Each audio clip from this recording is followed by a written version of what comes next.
எங்களுடைய வட்டாரத்துக்கு பிரதேசங்களுக்கு உட்பட்ட பிரதேசங்களில் 3க்கு மேற்பட்ட கடைகள் அவதானிக்கப்பட்டிருக்கின்றது. அதாவது இராணுவத்தினால் மேற்கொள்ளப்படுகின்ற இந்த கடைகளின் ஊடாக அநேகமாக போதைப் பொருட்கள் விற்பனை செய்யப்படுவதை அவதானிக்கக்கூடியதாக இருக்கிறது. அதை கூடுதலாக சிகரெட் தான் கூடுதலாக விற்பனை செய்யப்படுகின்றது. அதில் அண்மித்ததாக எங்களுடைய பொதுமக்களுடைய வியாபார நிலையங்கள் அமைக்கப்பட்டிருக்கின்றது.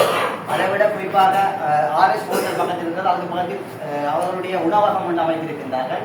கடந்த காலங்களிலே முடிவெட்டுகின்ற சலூன் ஒன்று இருந்த இராணுவத்தினால் அது மூடப்பட்டிருக்கின்றது. எனவே இந்த இராணுவம் செய்கின்ற வருமானம் ஈட்டுகின்ற வேலைகளில் அவர்கள் ஈடுபட முடியாது. எனவே எங்களுடைய இராணுவம் கடந்த காலங்களில் எங்களுடைய மக்களுடைய தலைகளை வெட்டியவர்கள் இப்பொழுது எங்களுடைய மக்களுடைய முடிகளை வெட்டுகின்றார்கள். இது உண்மையிலே ஏற்றுக்கொள்ள முடியாத ஒன்று. வன்னி பெருநில பரப்பில் தெரிஞ்சிருக்கும் உங்களுக்கு 4 பக்கமும் போர் முனைகளை திறந்துவிட்டு பொருளாதார தடை விதித்தவர்கள், பட்டினி போட்டு கொண்டவர்கள் இன்று உணவு கடை வைத்து சாப்பாடு தருகின்றார்கள். அதை நாங்கள் எப்படி ஏற்றுக்கொள்வது?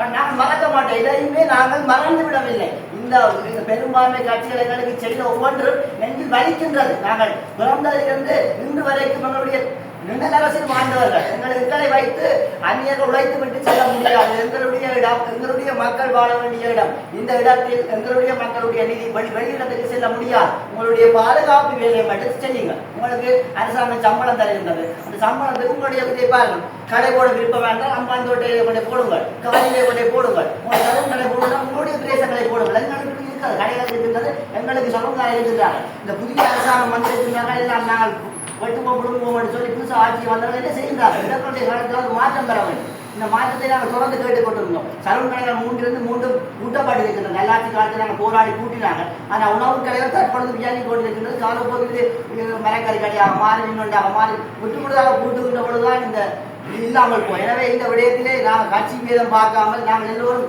தமிழ் ஒரே கொள்கை அங்கே இந்த கடைகள் தொடர்பாக நல்ல முடிவெடுக்க வேண்டும் கேட்டுக்கொள்வோம்.